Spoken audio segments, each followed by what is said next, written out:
You are now listening to Exopolitics in the Morning with Watermelon TV and the Cosmic Watch, your source regarding the extra-dimensionals, UFO, and UAP global and political agenda. Click the like button and subscribe to this channel. And now, here is 48 Medu. All right, good morning, cosmic truth seekers. You've tuned in to Exopolitics in the Morning, where we decode the hidden politics of our universe before your first cup of coffee. I'm 48 Medu, and today we're diving, literally, into one of the biggest paradigm shifts in exopolitics. What if the beings we call aliens aren't coming from outer space at all, but from the primordial waters beneath our feet? You know, the ocean is so untapped. Let's just take a small look. Let's just look at this. Let's just look how the ocean moves. We don't give it enough credit. We just don't. We don't give credit it deserves. And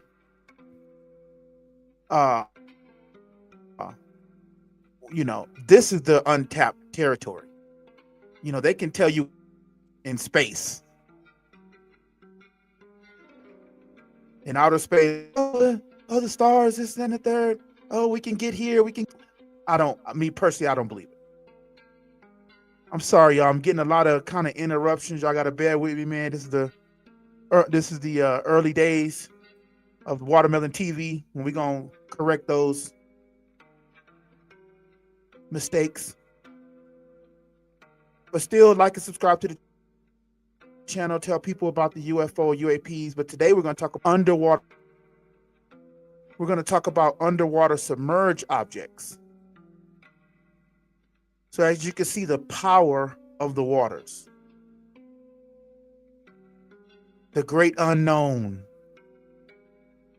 What the ancient Kemetic people called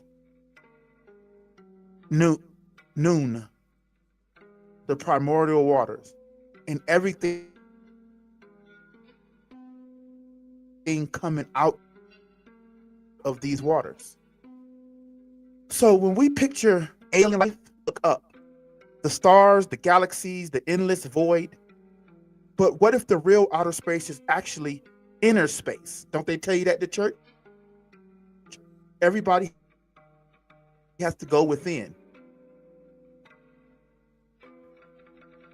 The vast oceans, trenches, and subterranean aquifers of our own planet, but from a cosmic ocean that pre-existed everything. Today, our oceans are still less mapped than the surface of Mars. USOs, unidentified submerged objects, are being tracked by the US Navy at speeds and maneuvers that defy physics. They vanish into the waters as if they're returning home. If you think about it, that's exactly how the Kemetic myth begins. Life rising out of the waters, not descending from heavens. So, let's talk about what came from the waters. Well, we have a couple of things that came from the waters. First, we'll get into the Bennu bird.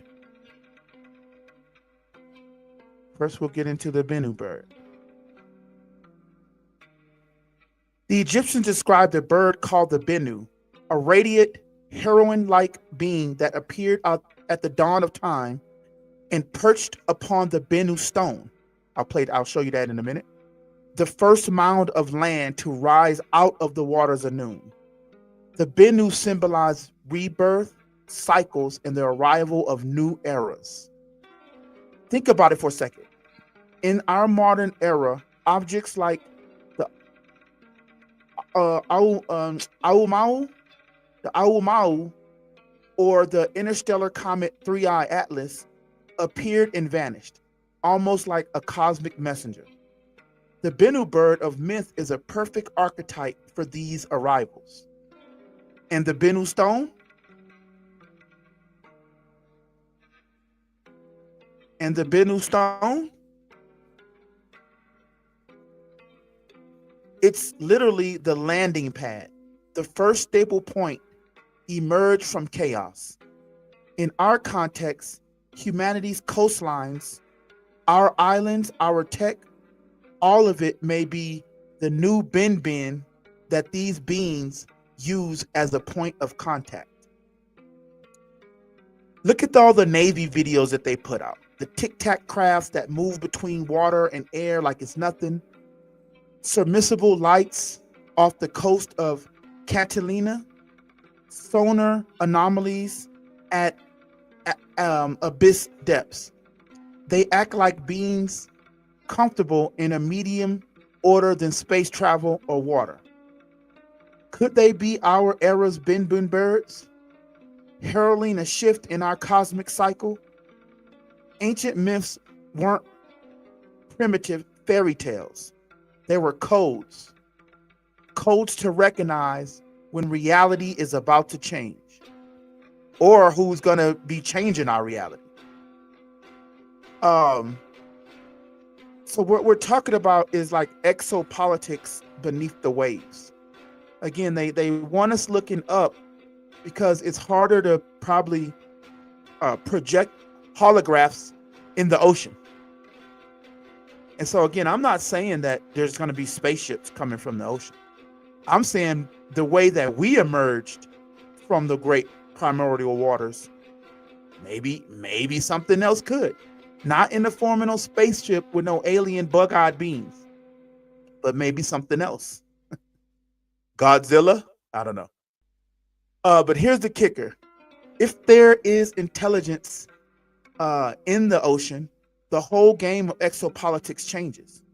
Forget outer space treaties, satellite defense.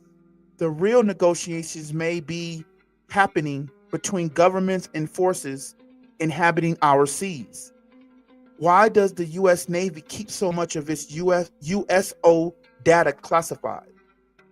Why is there a surge of undersea mapping contacts linked to defense? Because whoever controls the narrative of the ocean controls the new frontier. And they said that about the new frontier as far as space, the Star Wars. But what about the oceanic wars? That may be another show later on this week. So this is exopolitics beneath the waves. Secret diplomacy, covert agreements, and the struggle over a realm we barely understand. That's so true. So what excites me is how neatly myth and policy overlap. Noon, the primordial waters, the Bennu bird as the cyclical messenger, the bin stone as the first point of emergence. Today we see USOs rising from our modern noon and our government scrambling to respond. Myth has become policy. So we're watching an ancient template replay itself in real time. Except this time, the stakes include national security, technology, and maybe even our species place on the planet.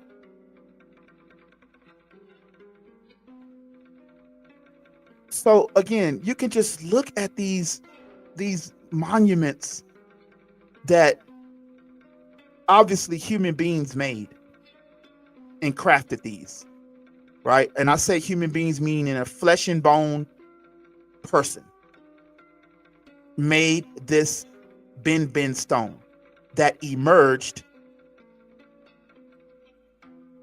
from the great waters of noon.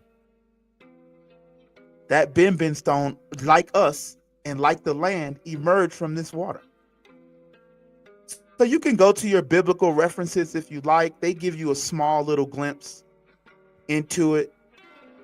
But this is where Exopolitics in the Morning and Watermelon TV try to unlock the mysteries and really go into like the dream world. I want to go into the dream world to get clearer answers, you know. I don't remote view I haven't had, I had a few out of body experiences. They call it sleep paralysis. Hey, joiner, thanks for watching. Like and subscribe to the channel. Just getting into where humanity emerged from and where the UFO, which is the unidentified submerged object, and how anything new that could arrive on our planet is going to come from underwater. So, as you sip your coffee this morning, ask yourself, if aliens are real, would they really come from the frozen void of space or from the dark living waters right here on Earth? The true cradle of life. And if that's the case, then what kind of politics, what kind of treaties are already being written beneath the waves? You know, waves on our head. So I'm 48 Metal. This has been Exopolitics in the morning. Stay awake, stay curious, and we'll see you tomorrow. When we look up into the sky goddess Newt and ask what kind of beings are coming through the veil above, when we really should be looking below. Like and subscribe to the channel. Please leave a comment and your thoughts. We gotta keep an eye, a grassroots eye, on what Big Brother and government actually has a line for us. And before we go, let's just take another look at this, at the primordial waters, man. Look at this. Untapped. Can create and destroy. That's a different element down there. That's a different dimension. So this is what we want to tap into right now, Watermelon TV. We want to tap into these different dimensions. And so I just woke up from having a nightmare. I may tell you that on another show. God, dog, it was so real. I know it was real. Because when I finally snapped out and was like, oh, this is, I was like, oh, I was just dreaming. You know, so we give more credence to this side of reality than the other side. Because the other side, in my dream last night or early this morning, it was very real. I literally had to go wash my face with some water. Oh, what do you know? But yeah, like and subscribe to the channel. This is Exopolitics in the morning. I'm 48 Medu. Holla back, man.